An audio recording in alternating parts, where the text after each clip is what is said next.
오늘의 말씀 누가복음 21장 1절부터 9절 말씀. 하나님 아버지, 한 주를 시간은 월요일 아침 이 시간에도 주님의 은혜를 삼음으로 주님 앞에 나오게 하시니 감사합니다.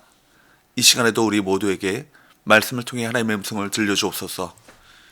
예수님의 이름으로 기도합니다. 아멘. 할렐루야. 성교 성도 여러분, 오늘 하루도 하나님의 은혜와 평강이 여러분 삶 가운데 넘쳐나게 축복합니다. 오늘 우리에게 주시는 하나님의 말씀은 누가복음 21장 1절에서 9절까지의 말씀입니다. 오늘 본문에 나오는 두 랩돈을 헌금한 과부가 칭찬받은 기사 1절부터 4절은 20장의 마지막 부분과 연결되는 동시에 5절부터 9절까지의 성전의 멸망에 관한 종말 교훈과도 연결됩니다. 두 기사는 모두 예루살렘 성전과 연관되어 있어요. 예수님이 칭찬하신 과부는 일부 탐욕스러운 서기관들이 과부의 가산을 착취한다는 예수님의 말씀을 상기시킵니다. 이 기사 이후로 성전의 멸망 예언에 관한 교훈이 21장 전체를 이룹니다. 그중 문답 형식으로 된 성전의 멸망 예언이 선언 역할을 하죠. 누가는 종말에 관한 교훈을 12장 35절부터 48절과 17장 22절부터 37절까지의 말씀에서 인자 예수님의 재림을 중심으로 다루었습니다. 이제 21장에서는 예루살렘 성전의 멸망을 중심으로 종말의 기사를 다루는 것이 그 특징입니다. 예루살렘 성전의 멸망에 관한 이 예언은 상세하게 주어진 마지막 예언이죠. 1절, 예수께서 눈을 들어 부자들이 헌금함에 헌금 넣는 것을 보시고 예루살렘 성전의 본관 건물로 들어가는 문들에는 헌금함이 13개 놓여 있었습니다. 남녀 성별 구분 없이 사용한 것을 보면 이 헌금함은 이방인의 뜰에서 여인들의 뜰로 들어가는 문에 있었을 것입니다. 마가복음 12장 41절 말씀을 보면 예수님께서는 이 헌금함 맞은편에 앉아서 사람들이 헌금함에 어떻게 헌금을 넣는가를 보셨다고 더 상세하게 기록하고 있습니다. 2절 3절, 또 어떤 가난한 과부가 두 렙돈 넣는 것을 보시고 이르시되 내가 참으로 너에게 말하노니 이 가난한 과부가 다른 모든 사람보다 많이 넣었도다. 예수님의 깊은 관심과 칭찬이 되는 사람은 누굽니까? 자신의 생활비 전부를 헌금한 가난한 과부였습니다. 이 여인의 헌금은 불과 2렙돈밖에 되지 않습니다. 1렙돈이 일반 노동자의 하루품 삭신 한 데나리온의 100분의 1이니까 2렙돈은 한 데나리온의 50분의 1입니다. 이 과부는 하루하루의 생계가 정말 막막한 극빈자였죠. 예수님은 가난한 자 중에서 가장 가난한 과부가 모든 사람보다 더 많이 헌금을 넣었다고 칭찬하셨습니다. 물론 다른 모든 사람은 1절에 언급된 부자들입니다.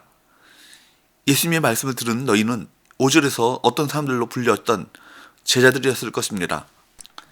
예수님은 4절에서 칭찬의 근거와 이유를 제시하십니다. 4절, 저들은 그 풍족한 중에서 헌금을 넣었거니와 이 과부는 그 가난한 중에서 자기가 가지고 있는 생활비 전부를 넣었느니라 하시니라. 저들은 히라버 판테스 모든 사람의 번역으로 3절의 모든 사람을 가리킵니다. 그들은 모두 풍족한 가운데 헌금한 부자들입니다. 그러므로 가난한 과부와 비교되는 사람들은 보통 사람들이 아니라 부자들이었습니다.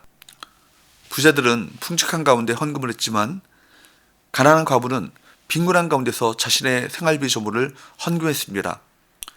개혁성경에 그 가난한 중에서라고 번역된 명사 휘스테르마는 모자람, 결핍을 뜻합니다.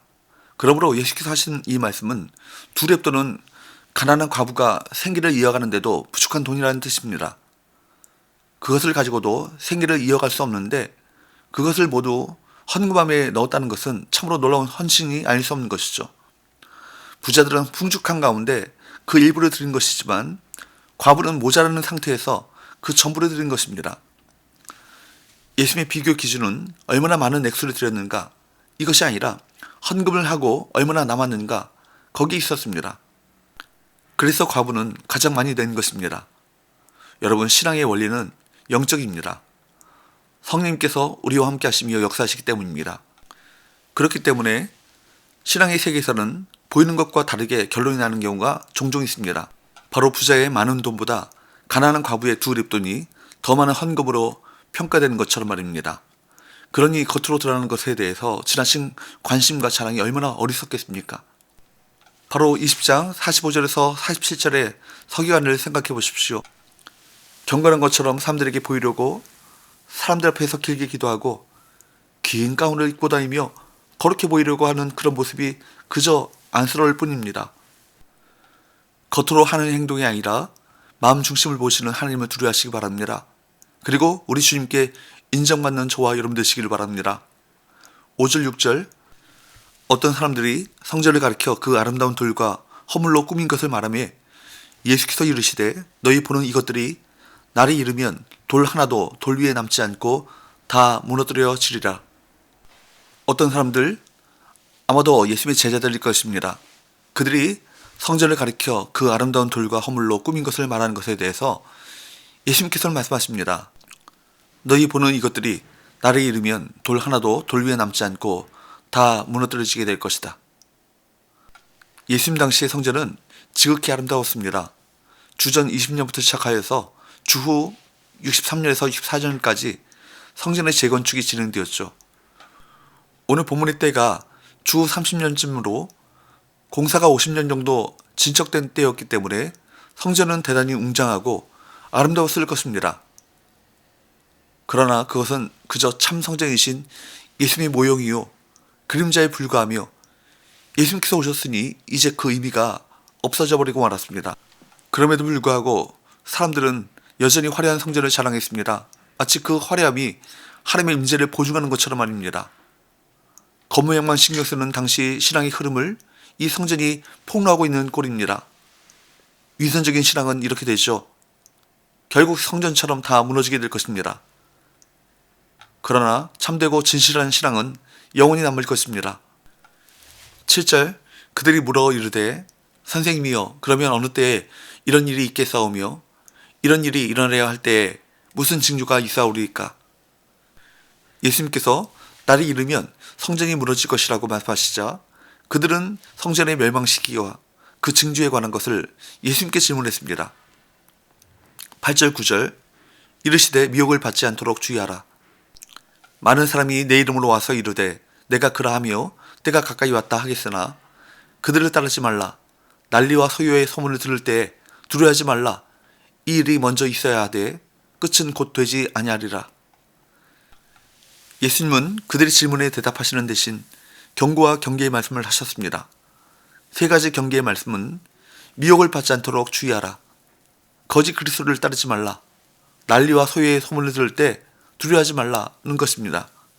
이런 경고의 말씀을 하신 것은 많은 사람이 그분의 이름으로 와서 자신들이 그리스도라고 하칭하며 사람들을 미혹할 것이기 때문입니다. 예수님의 이 말씀은 많은 사람이 예루살렘의 멸망 시기를 그분의 재림 시기로 착각하는 것을 전제합니다. 이 일이 먼저 있어야 하되 끝은 곧 되지 아니하리라는 말씀은 예루살렘 성전의 멸망 시기가 종말의 시기가 아님을 분명하게 밝혀줍니다. 사랑하는 여러분, 오직 예수님만 믿으십시오. 종교적 외양보다 참된 믿음을 갖기 위해 주를 의지하십시오. 이것이 구원받는 신앙입니다. 그런데 현실은 그렇게 만만치 않습니다. 타락한 세상은 항상 우리를 둘러싸고 있고 사탄은 지칠 줄 모르고 우리를 유혹하기 때문입니다. 더군다나 세상의 종말이 임박했다고 하면서 두렵게 만들고 자신이 구원자인 양 내세우는 악한 자들이 항상 신자들을 미혹합니다. 종말을 말하며 멸망받을 것처럼 협박한다면 사람들은 흔들리게 되어 있습니다. 그러나 그들을 따른다면 그들의 종이 됩니다. 아니 더 정확하게는 사탄의 종이 되고 맙니다. 미혹받지 않도록 정신 차리십시오. 세상이 무너진다 할지라도 우리 주님이신 예수님만 따르시길 바랍니다. 위선적 형식주의와 거짓 구원자들은 늘 우리를 미혹합니다. 그러므로 경계하십시오. 오직 주님만 바라보십시오. 그렇다면 그분이 우리를 보호하셔서 견고하게 세우실 것입니다. 기도합시다.